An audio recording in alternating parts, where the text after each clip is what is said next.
7강입니다. 위 본문을 살펴본 대로 여호수아에 이어서 이스라엘 백성들이 가나안 전쟁을 아직도 치르고 있음을 알 수 있습니다. 1장에서 주의 깊게 봐야 할 것은 이런 부분들입니다. 사사기 1장 19절, 여호와께서 유다와 함께 하신 고로 그가 산지 거민을 쫓아내었으나 골짜기의 거민들은 철병거가 있으므로 그들을 쫓아내지 못하였으며, 사사기 1장 21절에도 베냐민 자손은 예루살렘에 거한 여부스 사람을 쫓아내지 못하였으므로 여부스 사람이 베냐민 자손과 함께 오늘까지 예루살렘에 거하더라. 사사기 1장 27절에서 28절을 보면 므낫세가 벳사함과 그 향리의 거민과 다안악과 그 향리의 거민과 돌과 그 향리의 거민과 아블라함과 그 향리의 거민과 무깃도와 그 향리의 거민들을 쫓아내지 못함에 가나안 사람이 결심하고 그 땅에 거하였더니, 사사기 1장 31절 이하에도 있습니다. 아셀이 악고 거민과 시돈 거민과 알랍과 압식과 헬바와 아빅과 루옵 거민을 쫓아내지 못하고 그 땅 거민 가나안 사람 가운데 거하였으니 이는 쫓아내지 못함이더라. 사사기 1장은 여호수아가 죽은 후에 이스라엘 백성들이 가나안 영토를 이미 분배해서 나누어 가졌음에도 불구하고 그 땅의 거민들을 쫓아내지 못한 이유들을 설명하고 있습니다. 철병거가 있어서 쫓아내지 못하고 산지에 거하고 있어서 쫓아내지 못하고 하는 기록들을 남기고 있습니다. 우리가 성서를 읽을 때마다 하나님 앞에 은혜를 구해야 할 것은 기록된 말씀이 어떤 의도를 가지고 기록되었는가를 아는데, 인간의 지혜로는 늘 모자란다는 생각을 할 수밖에 없다는 것입니다. 우리 가운데 교회에서 자란 분들, 오래도록 신앙생활을 한 사람이 있다면 사사기 사건들을 누구보다 잘 기억할 것입니다. 사사기에는 유명한 사람들이 나와 그들의 어떠한 삶을 살았는가 하는 것이 기록되어 있습니다. 대표적으로 나오는 세 사람의 이름이 드보라, 기드온, 삼손입니다. 그러나 사사기는 드보라 사건이나 기드온 사건이나 삼손 사건이 주를 이루는 것이 아니라 읽어보면 의외로 이상한 기록들이 있습니다. 아비멜렉은 치사한 사람인데 어떻게 기드온 사람들을 다 죽이고 세겜 사람들과 손잡고 쿠데타를 일으키고 또 자기들끼리 싸워서 다 죽었는가 하는 것과 맨 마지막에 나오는 12토막 살인 사건 등 이러한 것들이 사사기에 기록되어 있습니다. 사사기는 무엇을 말하고 싶었는지에 대해서 우리가 그렇게 쉽게 깨달아 알 수 있는 책이 아닙니다. 우리가 사사기를 읽을 때 1장에서 기록된 것이 무엇을 의미하고 있는지 단순히 읽어가지고는 깨달을 수 없습니다. 특별히 사사기는 우리가 생각하는 것만큼 그렇게 쉽진 않다는 거예요. 그 말씀 속에 들어있는 의도가 파악하기 어려운 부분들이 분명히 있다는 거예요. 제가 이렇게 말씀드리는 것은 사사기 2장으로 넘어가 보면 상당히 재미있기도 하고 한편으로 얼떨떨하기도 한 기록이 나오기 때문입니다. 사사기 2장 1절부터 봅니다. 여호와의 사자가 길갈에서부터 보김에 이르러 가로되 내가 너희로 애굽에서 나오게 하고 인도하여 너희 열주의 맹세한 땅으로 이끌어 왔으며 또 내가 이르기를 내가 너희에게 세운 언약을 영원히 어기지 아니하리니 너희는 이 땅 거민과 언약을 세우지 말며 그들의 단을 헐라하였거늘 너희가 내 목소리를 청종치 아니하였도다. 그리함은 어찌미뇨. 그러므로 내가 말하기를 내가 그들을 너희 앞에서 쫓아내지 아니하리니 그들이 너희 옆구리에 가시가 될 것이며 그들의 신들이 너희에게 올무가 되리라 하였노라. 여호와의 사자가 이스라엘 모든 자손에게 이 말씀을 이르매 백성이 소리 높여 운지라. 그러므로 그곳 이름을 보김이라 하니라. 무리가 거기서 여호와께 제사를 드렸더라. 보김이라 한 이 땅의 이름은 바로 앞장에서 말씀드린 대로 우는 자들이라는 뜻입니다. 이스라엘 모든 백성이 모여서 얼마나 서럽게 울었는지 그 장소를 우는 자들이라고 지명을 붙일 정도로 울었다고 합니다. 이 사건을 마음속에 그려보십시오. 도대체 무슨 이야기입니까? 여호와의 사자가 이스라엘 백성들에게 나타나 이렇게 말씀했습니다. 너희가 내 말을 듣지 않고 이 백성들을 쫓아내지 않고 그들의 신을 섬겼기 때문에 내가 다시는 그들을 쫓아내지 않고 그들로 하여금 너희가 고통을 당하게 하겠다. 그래서 이스라엘 백성들은 울고 거기서 하나님 앞에 제사를 드렸다고 합니다. 앞뒤를 이해하는 방향으로 일관성 있게 꿰어보십시오. 사사기를 읽을 때 처음 서론 부분에 나오는 이 상황과 무대 설정에 이해 없이 그 다음에 나오는 에훗 사건, 기드온 사건에 들어가 버리기 때문에 사사기 전체 방향에 무엇인가와 관계없이 우리는 사사 기드온이나 여사사 드보라를 좋아하게 됩니다. 사사기는 그런 의미에서 보면 훨씬 어려운 책입니다.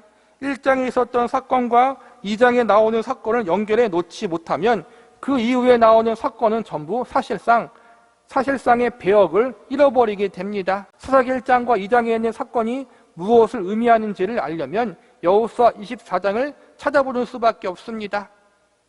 사사기 1장에서 여호수아가 죽은 후에 이스라엘 백성들이 가나안 땅의 남은 지역을 정복하는 내용이 나오는데, 거기에 항상 뒤에 뭐가 나오면 하나님이 함께 하셔서 정복했는데 어디는 못했더라, 그런 식으로 나온 거란 말이에요.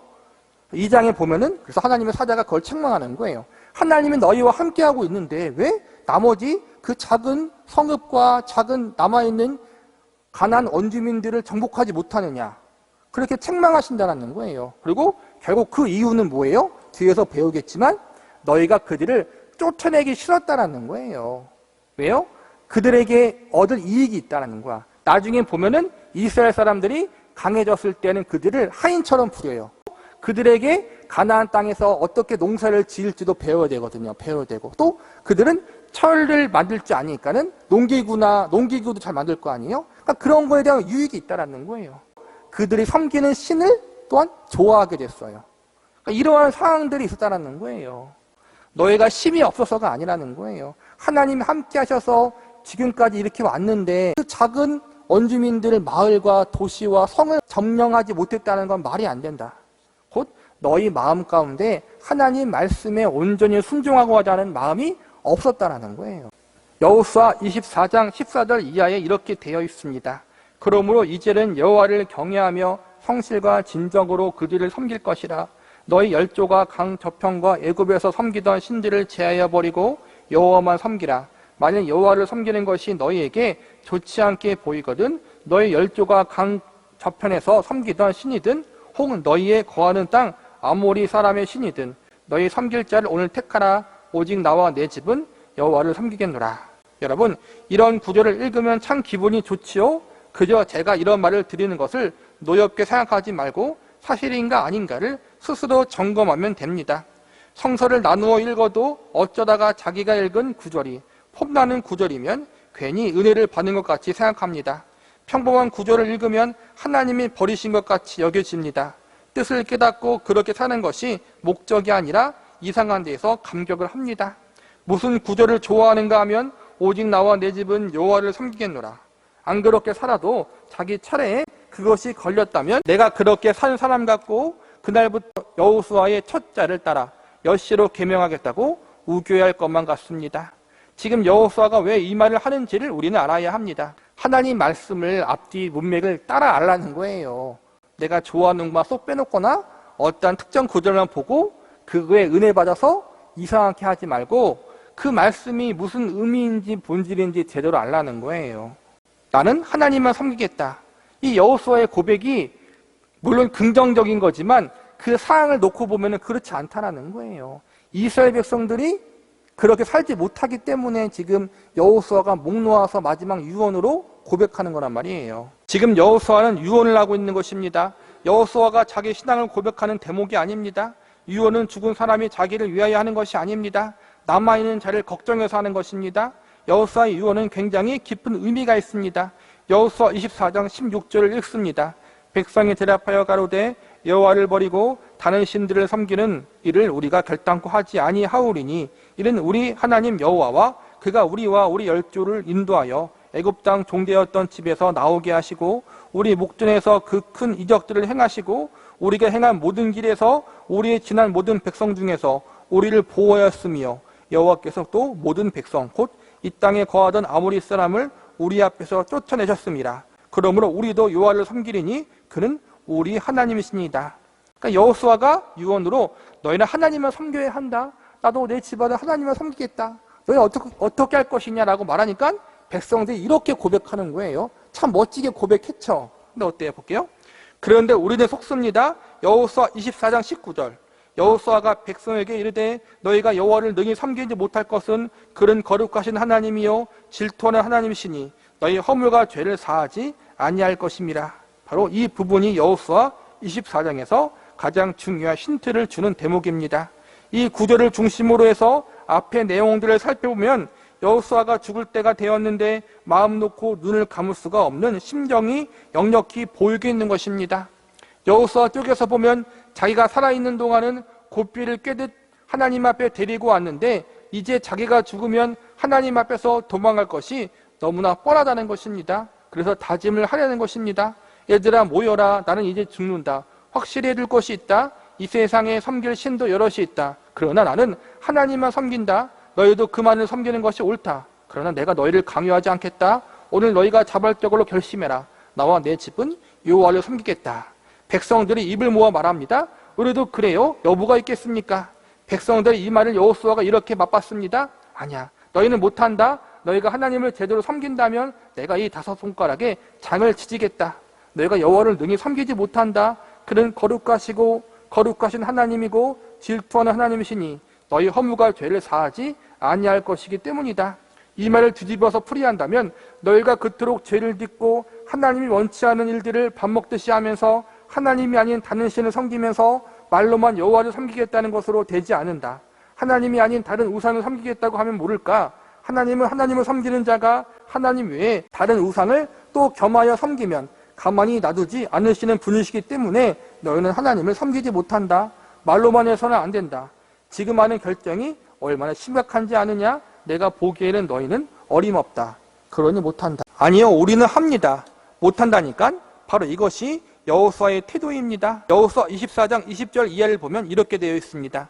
만일 너희가 여호와를 버리고 이방 신들을 섬기면 너희에게 복을 내리신 후이라도 돌이켜 너희에게 화를 내리시고 너희를 멸하시리라.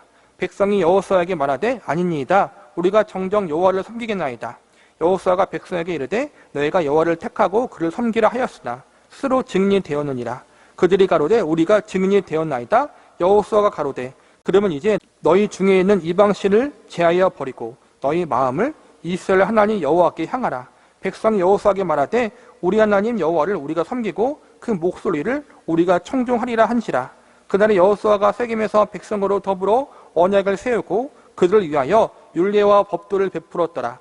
여호수아가 이 모든 말씀을 하나님의 율법책에 기록하여 큰 들을 취하여 거기 여호와의 성소 곁에 있는 상수리 나무 아래 세우고 모든 백성에게 이르되 보라 이 돌이 우리에게 증거가 되리니 이는 여호와께서 우리에게 하신 모든 말씀을 이 돌이 들었음이라. 그런즉 너희도 너희 하나님을 배반치 않도록 이 돌이 증거가 되리라. 여호수아가 굳이 몇 번에 걸쳐서 이스라엘 백성들을 못 박아 놓는지 보십시오. 그들이 약속한 후에도 너희가 약속을 했으니 이방신을 제하라고 요구합니다. 그들이 여기에 와 있을 때에도 이방신을 섬기며 와 있는 것입니다. 이렇게 여호수아는 끝이 납니다. 이스라엘 백성들의 전 역사를 보면은 그래도 여호수아가 살았을 때 당시에 있는 백성들, 출애굽 2세대들이 살았을 당시가 가장 믿음이 좋았던 것 같아요. 쭉 보면은 그런데도 그들이 하나님 앞에 온전치 못했다라는 거예요. 그들 가운데 이방신을 섬겼다라는 거예요. 그러니까 여기서 중요한 게 뭐냐? 우리의 한계를 알라는 거예요. 우리가 이러한 모습을 갖고 있다라는 거예요. 교만하면 안 된다라는 거예요. 나는 그렇지 않아. 나는 절대 죄를 짓지 않을 거야. 나는 하나님만 섬길 거야. 그렇게 섣불리 우리가 내뱉지 말라는 거예요. 우리는 환경에 따라 상황에 따라서 언제든지 넘어질 수 있고 실패할 수 있고 하나님을 배신할 수 있는 그러한 족속들이라는 거예요. 그 사실을 겸손히 인정하고 하나님의 은혜를 의지하며 나가야 한다는 거예요. 근데 이스라엘 백성들은 여호수아가 얼마나 걱정이 됐으면 그렇게 얘기했겠어요? 근데 그들은 인정하지 않고 나는 잘 할 수 있습니다. 그렇게 했다는 거예요. 그 결과가 뭐예요? 나중에 타락하잖아요. 우리가 사사기 1장을 아까 읽어본 대로 여호수아가 죽은 후에 어떤 일들이 있었는가를 설명했다고 했습니다. 2장에 와서 보면 이 기록이 무엇을 의미하는가 하면 여호와의 사자가 나타나서 이렇게 말씀하십니다. 내가 너희에게 이런 약속을 하고 이러한 복을 주기로 했었다. 그러나 너희가 내 말을 듣지 않고 이방 신들을 섬겼기 때문에 내가 너희에게 약속한 것을 행하고 싶은 마음이 없어졌다. 가나안 족속을 다시 쫓아내지 않고 놔두어서 너희에게 올무가 되고 가시가 되게 하리라. 이 말씀이 의미하는 것은 사사기 1장의 기록에 의하면 가나안 땅에 들어온 이스라엘 백성들은 원주민을 쫓아내지 못한 이유를 이렇게 말했습니다. 철병거가 있기 때문에 쫓아내지 못했습니다. 그들은 산지에 토치카를 파고 있어 접근할 수가 없었습니다. 그래서 놔두었습니다. 어떻게 쫓아냅니까? 그러나 이 말에 속지 않아야 합니다. 출애굽 사건을 의미하면서 가나안이 갖는 상징적 의미를 이렇게 설명했습니다. 예수를 믿자마자 우리가 들어가 있는 그리스도 안에서의 생활, 그래서 거기는 젖과 꿀이 흐르는 곳입니다. 그러나 동시에 원래 우리의 몸이 있기 때문에 새로운 사람으로 태어나서 원래 그곳에 텃세를 부리고 살던 육의 정욕을 몰아내는 싸움이 일어날 수밖에 없는 곳. 이 두 가지의 상징이 있습니다. 구원과 성화를 이야기하는 거예요. 예수님을 믿을 때, 영접할 때 우리는 구원받았지만 우리의 현재의 모습은 구원받은 신분이지만 여전히 죄악의 습관들이 우리 몸에 배어있다는 거예요. 그래서 우리는 주님 나라 가는 그날까지 그 죄와 육신의 정욕과 싸워야 된다는 거예요. 이 싸움을 우리가 포기하지 않고 끝까지 예수님을 의지하면서 계속해야 돼요. 부단히. 근데 우리가 그것을 하지 않으면 언젠가 나도 모르게 구원은 받았으나 구원받지 못한 자처럼 죄의 포로가 되어 살아갈 수 있다는 거예요. 지금 이스라엘 백성들이 가나안 땅에 들어와서 그렇게 하고 있다는 거예요. 죄와 싸울 생각을 안 하는 거예요. 그냥 나는 하나님의 백성이다. 거기에 만족하고 있었다는 거예요. 가나안에 들어와서 젖과 꿀이 흐르는데도 불구하고 분명히 그렇습니다. 그러나 그곳은 처음부터 끝까지 전쟁밖에 해서는 안 되는 곳입니다. 늘 전쟁을 해야 합니다. 그들과 타협하지 말고 언제나 다 몰아내라고 하나님은 요구하셨고 그것이 가능하다고 약속하셨고 또한 그것을 여리고성을 무너뜨리는 것으로 보여주셨습니다. 여리고성을 손 한 번 대지 않고 무너뜨렸습니다. 그러나 가나안 입국부터 시작해서 이스라엘 백성들이 가졌던 가장 큰 병은 못합니다였습니다. 그들에게는 못한다는 병이 있었습니다. 그곳의 백성을 보니 그들 앞에 우리가 메뚜기 같았나이다. 그래서 못 돌아가겠습니다. 이게 출애굽 1세대들이 했던 그러한 불신이었죠. 이것이 첫 번째 병이었다면 이제 가나안에 들어온 이스라엘 백성들이 가졌던 두 번째 병은 이것입니다. 쫓아낼 마음이 없었습니다. 그들의 부모, 출애굽 1세대들은 가나안 땅의 원주민들이 너무 강해서 우리가 거기에 들어갈 수 없습니다 하다가 하나님께 징계받아서 40년 광야 생활 하다가 죽었고 그들의 자녀인 출애굽 2세대들은 가나안 땅에 들어가서 정복을 했는데 그 안에 들어있는 원주민들과 타협했다는 거예요. 쫓아낼 마음이 없었습니다. 바로 이 점을 성서가 지적하고 싶은 부분입니다. 철병거가 있어서 쫓아내지 못한 것이 아니라 쫓아내고 싶지 않았다는 것입니다. 그 말씀은 다른 말로 해서 이방인들의 생활 풍속과 그들이 섬기는 이방신들과 그들의 죄악된 삶의 태도가 더 좋더라는 뜻입니다. 스스로 쫓아내지 않은 것입니다. 그런데도 사사기 1장의 기록은 분명히 쫓아내려고 했는데 쫓아낼 수 없었던 듯이 보입니다. 뜻이 있는 곳에 길이 있다는 말이 있습니다. 안 쫓아내려고 뜻을 세우자 안 쫓아낼 일들이 얼마나 많은지 모릅니다. 사사기 2장 1절 여호와의 사자가 길갈에서부터 보김에 이르러 가로되 내가 너희로 애굽에서 나오게 하고 인도하여 너희 열조에게 맹세한 땅으로 이끌어 왔으며 또 내가 이르기를 내가 너희에게 세운 언약을 영원히 어기지 아니하리니 너희는 이 땅 거민과 언약을 세우지 말고 그들의 단을 헐라하였거늘 너희가 내 목소리를 청종치 아니하였도다. 가나안에 들어와 사는 이스라엘 백성들이 한 것은 하나님을 쫓는 것보다 이방신을 쫓는 것을 더 좋아했다입니다. 요한복음 1장과 어쩌면 그렇게 일맥상통하는지 모릅니다. 빛이 세상에 왔을 때 세상 사람들이 빛보다 어두움을 좋아합니다. 빛보다 어두움을 사랑하여 빛을 배척합니다. 인간에 대해서 절대 과대평가하지 마십시오. 인간이란 하나님을 싫어하도록 생겨먹은 존재입니다. 하나님을 싫어하는 것은 너무나 당연한 본능이요 나도어도 튀어나오는 천재적인 성격입니다. 그런 우리에게 그러면 안 된다는 생각이 들어있는 것이 기적입니다. 우리가 구원 얻었다는 것을 어떻게 확인합니까? 그 가시가 있나 보라고 했습니다.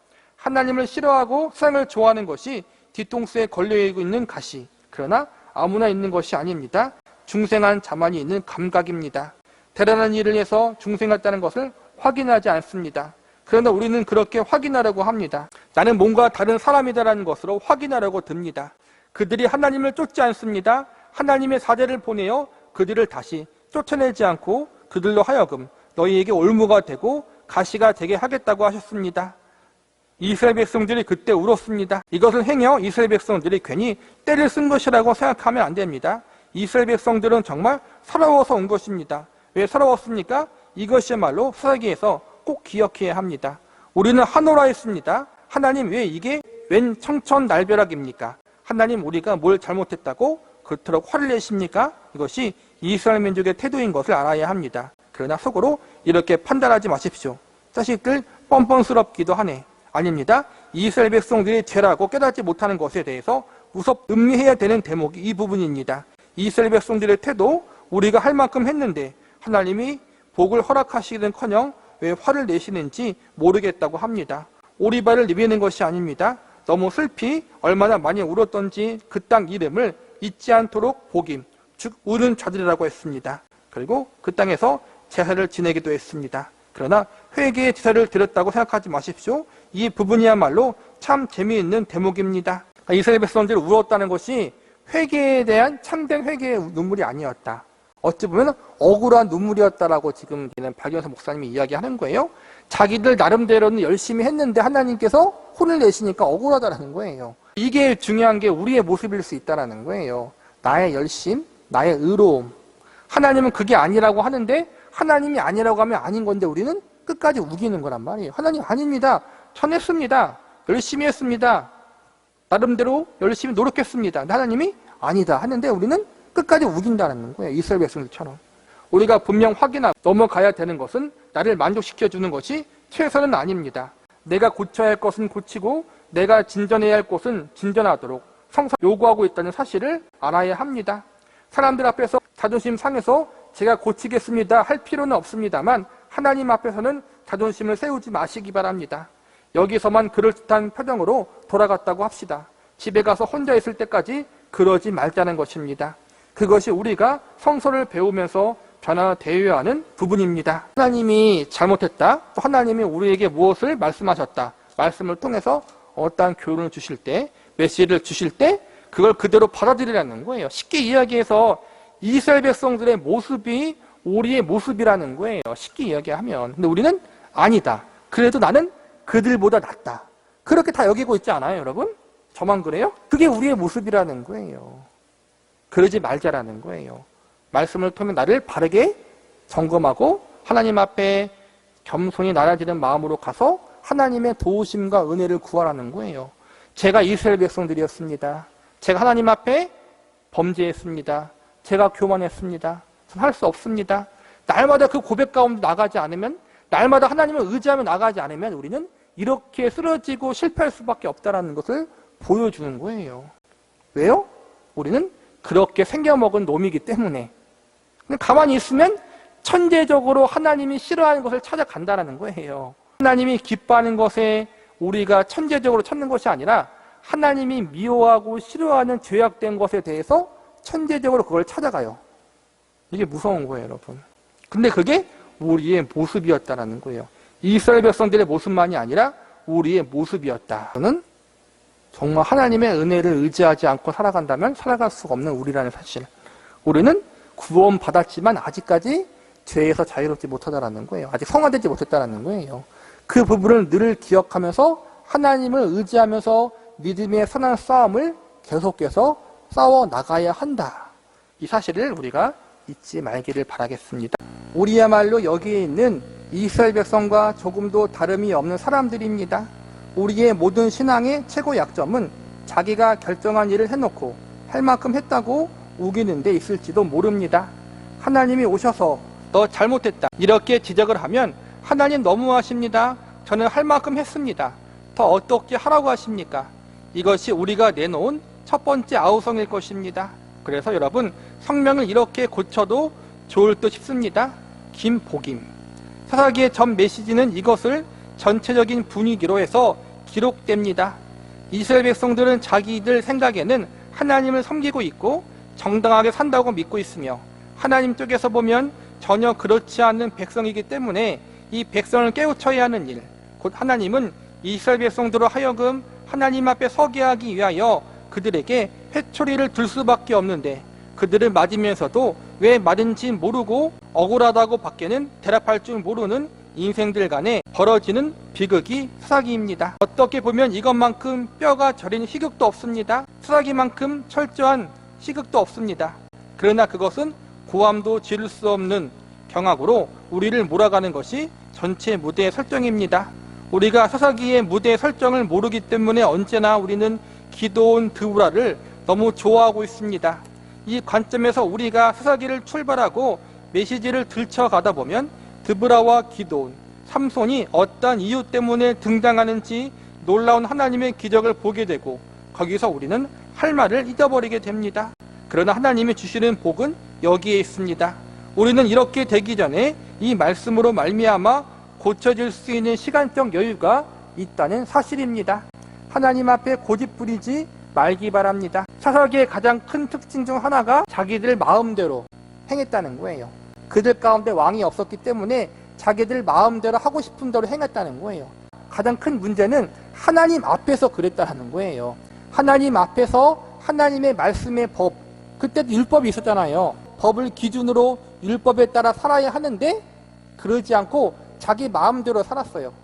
더 큰 문제는 자기들은 잘하고 있었다라고 착각하고 있었다는 거예요. 왜냐하면 종교적으로는 활동은 다 했으니까 나는 나름대로 잘했습니다라고 여기고 있었는데 하나님이 나타나서 죄를 지적하고 너희가 하나님 앞에 잘못했다고 하니까 그게 억울해서 울었다라는 거예요. 복임이 그 의미가 있다라는 거예요. 우리가 그러지는 않은가 조심하라는 거예요. 교회를 다니고 있고 신앙생활을 하고 있고 직분을 받고 있고 헌신하고 있고 봉사하고 있고 기도하고 있고 말씀 보고 있고 그러는데 그게 과연 하나님의 말씀에 부합한 그 기준대로 가고 있는가를 보라는 거예요. 그래 놓고 맨 처음에 벌어지는 사건이 에봇 사건입니다. 3장에 에봇 사건이 나옵니다만 에봇이 첫 번째 사사는 아닙니다. 사사기 3장 7절 이하에 온니엘이라는 사람이 나타납니다. 그리고 12절에 가서 에봇 사건이 터집니다. 온니엘이 여기서 기록된 사사 중에 에봇보다 먼저 나옵니다만 또 우리가 나중에 살펴보면 여러 사사들이 등장합니다. 예를 들어 사사기 3장 13절에 보면 에봇 후에 삼갈이라는 사사가 나옵니다. 이러한 사사들은 이름만 등장하고 끝이 납니다. 그런데 어떤 사사들은 그들의 전 생애가 기록되어 있습니다. 생애가 기록될 때에는 그 생애가 우리에게 중요한 메시지를 품고 있기 때문입니다. 오늘 우리가 살펴보려는 에봇 사건에서 도대체 하나님이 에봇을 통하여 우리에게 무엇을 알게 하시는가 하는 것입니다. 재미있는 것은 에봇에게 있는 것이 아니라 에봇이 싸워야 하는 상대방에 있다는 점입니다. 사사기 13장 12절에 보면 이스라엘 자손이 또 여호와의 목전에 악을 행하니라. 이스라엘 자손이 여호와의 목전에 악을 행함으로 여호와께서 모압 왕 에글론을 형성하게 하사 그들을 대적하게 하심에 에글론이 아몬과 아말렉 자손들을 모아가지고 와서 이스라엘을 쳐 종려나무 성읍을 점령한지라. 이에 이스라엘 자손이 모압 왕 에글론을 18년을 섬기니라. 에봇이 나타나서 그를 죽입니다. 재미있는 부분은 모압 왕 에글론이 암몬과 아말렉을 데리고 와서 이 싸움을 합니다. 여기에 등장하는 모든 적군이 이 사실의 조명기구로 등장합니다. 모압과 암몬은 아브라함의 조카 롯이 그의 딸들과의 사이에서 낳은 아들들입니다. 롯의 가족들은 소돔과 고모라가 멸망될 때 유일하게 구원을 받아 도시를 벗어났습니다. 그때 롯의 아내는 뒤를 돌아보아 소금기둥이 되고 롯과 두 딸만 소알이라는 성으로 도망갔다가 거기서도 불안해서 산의 동굴로 피신을 합니다. 딸들이 여기 하나님을 알지 못하는 사람과 결혼해봤자 낙이 없다. 그래서 아버지로 말미암아 자손을 퍼뜨리자라고 생각하고 아버지와 관계를 맺어 모압과 암몬을 낳습니다. 모압 족속의 조상과 암몬 족속의 조상을 낳은 것입니다. 여기에 있는 아멜렉은 에서가 첩사이에서 난 아들입니다. 성서가 가나안 땅에 들어온 이스라엘 백성들이 겪는 전쟁의 초점을 계속해서 한 곳으로 몰아주기 위해서 이런 사건들을 설정하고 있는 것 같습니다. 어떻게 생각하면 말도 안 되는 것들을 가져다 붙이는지 모릅니다. 그러나 사사기 전체를 읽어보면 이것이 무의미하거나 우연히 된 것이 아니다라는 사실을 깨닫게 될 것입니다. 즉 가나안 전쟁, 사사기에 나타난 전쟁을 통하여 하나님이 우리에게 알게 하시는 것은 그 싸움은 외부의 적과 싸움이 아니라 내부의 적과 싸움이라는 점입니다. 가나안 땅 이미 하나님이 그들에게 주어서 이스라엘 백성들이 가나안 땅을 점령하기도 전에 12지파가 지도를 놓고 나누어 가진 사건인 것입니다. 그렇게 나누어 가진 땅입니다. 예를 들면 우리가 그렇습니다. 우리가 사탄의 것입니까? 아니면 하나님의 것입니까? 물론 우리는 하나님의 것입니다. 그럼에도 불구하고 쫓아내야 할 죄악의 뿌리들과 수성들이 득실거리고 있는 것이 바로 우리들입니다. 왜 성서는 언제나 육체라 표현하든가 아니면 상적이라고 표현하기도 하고 또는 죄라고도 표현할까요? 육체를 상적인 것을, 죄를 쫓지 말라 말들은 다 이 이야기입니다. 우리가 나중에 부활할 때 영만 부활하지 않습니다. 우리의 몸이 부활합니다. 하나님께서 우리를 구원하시는 것은 우리의 육체까지도 하나님 앞에 아름다운 몸으로 깨끗게 씻기고 완성케 하시는 작업입니다. 어떤 의미로는 하나님께서 우리 안에 공정대를 파견하셔서 여기에 있는 모든 적들을 몰아내어 이 땅을 하나님의 땅으로 완전히 장악하는 작업을 구원이라 합니다. 이러한 과정이 있다고 했습니다. 우리가 가장 당황해하는 것이 이 문제입니다. 내가 구원을 얻은 사람이라고 확신하는데도 불구하고 내 안에 아직도 죄가 토해져 나온다는 사실입니다. 그렇다면 도대체 나는 누구란 말인가? 구원을 얻는 자인가? 아니면 죄인인가? 그렇습니다. 우리는 구원을 얻은 죄인입니다. 이보다 쉬운 답이 어디 있겠습니까? 그런데 헛갈린다는 말입니다. 혹은 가짜가 아닐까? 당연히 가짜는 아닙니다. 면목이 좀 없는 하나님의 사람입니다. 이런 싸움이 우리에게 있다는 것을 잊지 말아야 합니다. 그 싸움은 바깥에 있는 사람과 싸움이 아니라 내 안에 있는 것과의 싸움이며 어떤 면에서 정치나 사회적인 문제가 아니라 바로 죄 문제입니다. 이 문제는 죄에 찌들고 길들여 있는 나의 모든 습관을 부수고 몰아내는 싸움들입니다. 그런데 문제는 그 싸움을 하기가 싫다는 데 있습니다. 가나안 땅에 들어오면은 가나안 땅의 원주민들과 싸우잖아요. 그런데 가나안 땅의 원주민들 그리고 주변에 있는 특히 모압과 에돔과 그 다음에 아말렉과 암몬과 그들의 족속을 보면은 다 아브라함과 관련된 사람들이라는 거예요. 그렇죠? 에돔은 에서 야곱의 형이잖아요. 아말렉은 에서의 첩이라 그랬고 모압과 암몬은 아브라함의 조카 후손들이고, 그러니까 남과의 싸움이 아니라 우리들과 우리 자신의 싸움이라는 거예요. 신앙생활이 우리 안의 문제이기도 하고, 우리는 자꾸만 바깥과의 싸움을 이야기하는 거예요. 이 문제는 죄에 찌들고 길들여 있는 나의 모든 습관을 부수고 몰아내는 싸움들입니다. 그런데 문제는 그 싸움들을 하기가 싫다는 데 있습니다. 알면 한다고요? 안 한다 했습니다. 왜냐하면 죄가 더 우리에게 좋기 때문입니다. 하나님을 섬기는 것보다 세상을 쫓아다니는 것이 재밌고 기가 막힐 만큼 즐거운데 그것을 어떻게 그냥 버립니까? 죽기 5초 전 카운트다운 당하면 그만둘까? 그만둘 수 있는 문제가 아닙니다. 그렇다면 어떻게 해야 합니까? 싸워서 이겨야 합니다. 사도 바울식으로 하자면 내가 나를 쳐 복종시킨다는 것입니다. 내 오른손이 실족했으면 잘라버리라고 합니다. 이런 심정으로 싸워야 합니다. 눈을 파고 손을 잘라야 합니다. 그러나 잘라내면 다시 나오지 않으니까 잘라내지 않으려고 합니다. 그럴지라도 그럴 각오로 싸워야 합니다. 성경에 보면 우리에게 분명히 믿음의 선한 싸움을 싸우라고 했어요. 그걸 말하는 거예요. 우리 안에 있는 그 죄악의 쓴뿌리들, 죄악의 습관들, 하나님이 기뻐하는 것보다는 내가 기뻐하는 죄악들을 즐기는 것, 그것과 싸우라는 거예요. 내 안에 있는 원주민들, 죄악의 원주민들과 싸우라는 거예요. 우리는 그걸 하기 싫고 다른 것만 하는 거예요. 자꾸만. 이 싸움을 우리가 싸우지 않는다면 사사기의 기록은 성서에 있는 기록이 되지 않고 우리의 삶의 기록이 됩니다. 사사기는 불행이죠. 늘 보면은 외세의 침략을 당하고 원주민들에게 괴롭힘을 당하고 그거예요. 매일 고생하고 고난받고 환난받고. 우리가 이 믿음의 선한 싸움을 싸워나가지 않는다면은 똑같이 사사기의 역사가 우리의 인생 가운데 반복될 수밖에 없다라는 거예요. 그 불행이. 아이고 하나님 아버지 살려주십시오. 그러면 기적같이 문제를 해결하고 풀어주십니다. 그 기억이 있는 동안 사흘 동안은 평안하였더라. 그런데 또 까먹습니다. 또 며칠 몇 달 동안 고생하다가 내가 또 까먹구나. 왜 에호 사건을 까먹었던고. 그러면서 빕니다. 하나님께서 또 해결해 주십니다. 일주일 동안 그 마음이 평안하였더라. 그리고 또 까먹고 혼나면 또 하나님께 나아가고. 우리도 우리 안에 있는 죄의 원주민들과 싸우지 않고 믿음의 선한 싸움을 싸워나가지 않는다면은 이렇게 된다는 거예요. 반복하게 하나님께 맞고 회개하고 다시 맞고 회개하고 그렇게 산다라는 거예요. 인생을 몇 번째 가야 돌아설까요? 그것은 우리도 모릅니다. 개인마다 차이가 있을 것입니다. 누가 더 하나님 앞에 순종하고 매달리는가에 따라서 그에게 열매가 얼마나 많이 열리느냐의 문제가 생기고 그것이 상급으로 연결됩니다. 놓아버리는 하나님의 자녀는 없습니다. 두들겨 패서라도 돌아오게 하고야 맙니다. 이스라엘 백성들이 하나님을 찾는 가장 큰 이유는 아무리 바알에게 외쳐보아도 아세라에게 외쳐보아도 그것들에게 아첨을 떨어도 문제가 해결되지 않은 데 있습니다. 블레셋이든 암몬이든 모압이든 미디안이든 이스라엘 백성들을 쳐서 그들 항복시키러 오는 것이 아니라 하나님이 그의 자녀들을 깨우치게 하기 위해서 든 회초리입니다. 회초리 앞에 아무리 빌어봐야 회초리를 든 분이 만족할 사건이 생기기 전에는 회초리가 멈추지 않습니다. 이것이 사사기의 교훈입니다. 얼마만큼 맞고 돌아서는가 하는 것은 각자 마음입니다만 얻어 터진 다음에 하나님께 시비는 걸지 마십시오. 분명히 말씀드렸습니다. 모든 신앙인들이 겪고 있는 최고의 아픔의 악순환입니다. 사사기의 기록은 우리의 기록입니다. 쫓아내야 할 떡들을 쫓아내지 않고 사는 현대인들의 뼈아픈 죄의 기름입니다. 늘 돌아갑니다.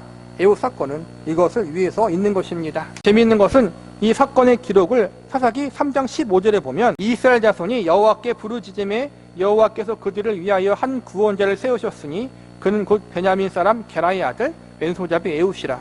이스라엘 자손이 그를 의탁하여 모압 왕 에글론에게 공물을 바칠 때 에웃이 장이 한 규빗 되는 좌우의 날성 칼을 만들어 우편 다리 옷 속에 차고 공물을 모압 왕 에글론에게 바쳤는데 에글론은 심히 비둔한 자이더라.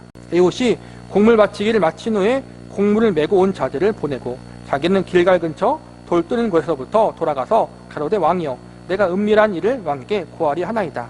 왕이 명하여 조용케 하라 하매 모여 선 자들이 다 물러간지라. 에웃이 왕의 앞으로 나아가니 왕은 서늘한 다락방에 홀로 앉아 있는 중이라. 에웃이 가로되 내가 하나님의 명을 받들어 왕에게 고할 일이 있나이다 하매 왕이 그 좌석에 일어나니 에웃이 왼손으로 우편 다리에서 칼을 빼어 왕의 몸을 찌르매 칼자루도 나를 따라 들어가서 그의 끝이 등 뒤까지 나갔고 그가 칼을 그 몸에 빼어내지 아니하였으므로 기름이 칼날에 엉기더라. 에웃이 현관에 나와서 다락문들을 닫아 잠근지라.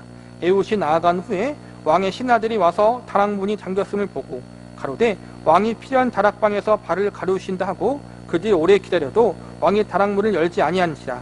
열쇠를 취하여 열고 본즉 자기 주가 이미 죽어 땅에 엎드려졌느니라. 그들이 기다리는 동안 에웃이 피하여 돌 뜨는 곳을 지나 스이라로 도망하니라. 그가 이르러서는 에브라임 산지에서 나팔을 보매 이스라엘 자손이 산지에서 그를 따라 내려오니 에웃이 앞서가며 무리에게 이르되 나를 따르라. 여호와께서 너희 대적 모압 사람을 너희 손에 붙이셨느니라 하매 무리가 에웃을 따라 내려가서 모압 맞은편 요단강 나루를 잡아 지키 한 사람도 건너지 못하게 하였고 그때 1만 명가량을 죽였으니 다 역사여 용사라. 한 사람도 피하지 못하였더라. 이 기록을 보면서 놀라야 하는 지점이 이것입니다. 조금 전에도 사사기 기록의 전체적인 분위기와 방향이 무엇인가를 굳이 설명한 이유가 이것입니다. 에웃이 에글론을 죽이고 어떻게 이스라엘 사람을 불러 모아 모압 사람을 쳤는가? 우리는 이렇게 쉽게 생각합니다. 에웃이 대단히 뛰어났을 것이라고 생각합니다. 성서의 기록은 이렇게 되어 있습니다. 식민지 백성들에게는 무기가 될 만한 걸 빼앗아 버리는 법입니다. 이때 이스라엘 백성들에게는 칼과 창이 없었습니다. 그것을 가지고 있는 자는 유일하게 왕밖에 없었습니다. 왕관은 그 위험을 위하여 허리에 차고 다니도록 했습니다. 나머지는 다 없었습니다. 사사기 3장 31절에 보면 에웃의 후에 아낙의 아들 삼갈이 사사로 있어 소모는 막대기로 블레셋 사람 600명을 죽였고 그도 이스라엘을 구원하였더라. 손을 무는 막대기로 블레셋 사람 600명을 죽입니다. 창칼이 아닙니다. 에웃만이 어디서 칼 하나를 가지고 옵니다. 몸수색을 당하지 않는 가장 큰 이유 중 하나도 그들이 칼을 가질 곳이 없는 줄 알았기 때문입니다. 어떻게 칼을 구했는지 모르지만 에웃이 그렇게 에글론을 죽입니다. 그렇게 놓고 와서 이스라엘 백성들을 부릅니다. 불러놓고 설명하고는 나를 따르라고 합니다. 여호와께서 오늘날 모압 사람들을 우리에게 붙이셨다. 그러므로 나를 따르라. 나루터를 취하고 모압 사람 1만 명가량을 죽이는데 다 역사의 용사라고 합니다. 이 부분을 이렇게 생각할 수 있습니다. 얼마나 이스라엘 백성들이 강했는가, 에웃이 굉장했는가, 그렇게 말할 수도 있겠습니다. 그러나 거꾸로 이렇게 풀 수도 있습니다. 하나님은 하시려고 마음만 먹으면 모압 용사 1만 명쯤은 훅하고 바람을 불어 쓸어버릴 수 있다고 생각할 수 있습니다. 사사기의 기록이 하나님을 의지한 사사는 하나님을 의지하는 믿음의 용사들은 얼마나 대단한 일을 하는가 요점이 아니면 아무것도 아닌 우리가 주를 믿고 있으면 지금이라도 쓸어버릴 수 있는 일을 하나님 편에 들지 않고 있기 때문에 당하고 있다는 사실을 지적하기 위한 기록인가의 싸움입니다. 에웃이 잘났거나 에웃을 따랐던 이스라엘 백성들이 잘나서 모압을 이긴 게 아니라는 거예요. 당시에는 훈련된 병사가 없었어요. 무기가 없었어요. 에웃만 어떻게 무기를 구한 거지 나머지 이스라엘 백성들은 그냥 곡괭이 들고 싸운 거예요. 그런데도 모압을 이겼다라는 거예요. 용사가 아니었다라는 거예요. 그런데 에웃이 하나님을 의지하고 이스라엘 백성들이 하나님을 의지하니까 그 모압을 이기고 1만 명의 용사들을 이겼어요. 이게 우리에게 어떻게 적용되냐? 우리가 뛰어나고 능력이 좋아서 세상을 이기고 죄와 싸워서 이기는 것이 아니라 하나님을 전적으로 의지할 때 우리는 연약하고 부족하지만 하나님으로 말미암아 예수님으로 말미암아 죄와 싸워서 이길 수 있다는 거예요. 그래서 죄와 싸우는 것, 우리 안에 있는 죄의 원주민들과 싸우는 것은 나의 그 무엇이 아니라 믿음의 선한 싸움도 나의 그 무엇으로 하는 것이 아니라 하나님이 주시는 힘으로 예수님이 주시는 힘으로 한다는 거예요. 나는 할 수 없사오니 주님이 하셔야 됩니다. 이러한 겸손한 마음을 갖고 날마다 나아가야 하는 것이 믿음의 선한 싸움이라는 거예요. 나는 할 수 없습니다. 날마다 우리가 그것을 고백해야 된다는 거예요. 주님 도와주십시오. 주님 함께 해주십시오. 주님 이기게 하시옵소서. 내가 얼마나 겸손히 주님을 날마다 의지하며 나아가느냐, 주님을 의지하고 바라보며 나아가느냐가 믿음의 선한 싸움을 이기게 하느냐 패배하게 하느냐의 싸움이라는 거예요. 타락의 역사의 결론은 그거잖아요. 하나님을 바라보지 않고 의지하지 않을 땐 타락했다는 거잖아요. 그러다가 하나님을 다시 의지하고 바라볼 때 승리했다. 우리도 마찬가지라는 거예요. 저는 후자를 택합니다. 그것이 너무 옳아 보이기 때문입니다. 잘나서 승리한 것이 아니라 못났지만 하나님을 의지해서 이겼다는 거예요. 모압은 언제든지 하나님이 쓸어버리려면 쓸어버릴 수 있는 아무것도 아닙니다. 모압을 내가 예로 든 것은 너희가 나를 섬기지 않기 때문에 당하는 고통인 줄 알라는 이 메시지를 위해서입니다. 에옷을 보라, 에옷이 내 편에 서자 아무것도 할 일이 없어도 그 정도로 쫓아낼 수 있었다. 너희 모두가 내 편이 선다면 10만 명이겠느냐, 100만이겠느냐, 1000만이겠느냐, 무엇이 겁나겠느냐. 이 메시지를 펼쳐 보이는 것이 사사기를 들어 쓰시는 가장 큰 이유입니다. 하나님을 의지하는 사사라면 어떤 용사가 나와야 비로소 이스라엘을 구원할 수 있기 때문이 아니라 하나님을 섬기지 않은 하나님의 자녀, 이 사람들 앞에 하나님을 섬기는 것이 복이며 그러지 않은 것으로 무슨 일을 당하는가를 대표적으로 설명하기 위해서 한 사람 사사를 들어 쓰시는 것입니다. 에옷을 보라, 그가 내 편에 서자. 그가 어떠한 일을 할 수 있었는가? 너희는 이 간단한 일을 내 편에 서지 않으므로 이 사람들 앞에 그 고통을 당하고 있구나. 사사가 뛰어난 것이 아니었다라는 거예요. 계속 강조하지만 그 뛰어나지 않았던 사사, 그러니까 평범한 그 사사를 하나님이 쓰심으로 이스라엘 민족을 억압했던 모압이라는 민족 자체를 이긴 거잖아요.